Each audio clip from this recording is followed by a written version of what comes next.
Stephen, generally speaking, what impact do celebrity endorsements have on voting? Thanks so much for having me, Ian. Most of the work on celebrity endorsements that has been done by academics really comes on the marketing side. It's a little bit easier to measure an effect when you can look at sales numbers, for instance, on a quarterly or a monthly basis. We don't have that in politics. Every election is different. Every situation is different. And so there's not a lot. What we can say is that when this has been studied, that engagement has sort of had an uptick, but we don't know for sure if the endorsement itself has led to more votes.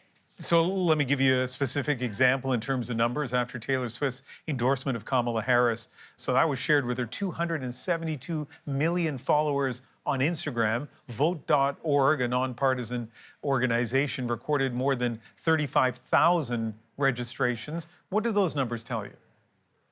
She's just short of the number of followers you have, Ian, right, on social media. So that's right, just short.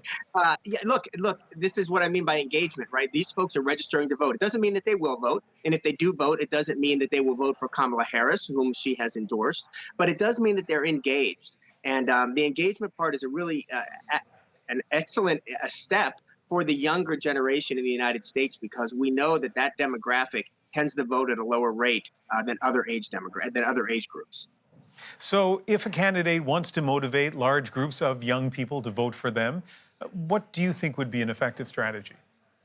Well, I think this was a great start. If you look closely at the way that Taylor Swift endorsed Kamala Harris, she mentioned about doing her research, encouraging her followers to do their own research. And for me, that was much more, I mean, I'm a political scientist, right? For me, that was much more important than the actual candidate endorsement. She's encouraging civic responsibility. She's encouraging civic engagement. She's encouraging people to be good neighbors and citizens. And so if those numbers that you cited in terms of voter registrations, if there's a causal link between her endorsement and those, she drove them to those sites, that's an excellent first step. Now, getting them out to vote is another matter. And you can't do that nationally. There's no way that she can do that from her platform. It really is going to have to rely on the get out the vote efforts by the parties, by the candidates' committees in the states that matter the most. Let's talk about another group of voters. Swift signed her endorsement, childless cat lady, so referring to one of the hot button issues in this election, which is reproductive rights. And so put youth aside for a moment. Do you think that her endorsement and the way that she signed it is going to motivate female voters? I don't know for sure, although there's been a number of endorsements that have come. We just had an event here in the United States last night with Oprah Winfrey, who came out a few weeks ago at the Democratic National Convention and also endorsed Kamala Harris. And she did a town hall with her in Michigan just last night. So we know that that demographic is an important part, that the reproductive rights issue. Of course, it overwhelmingly affects women, but a lot of men care about this as well.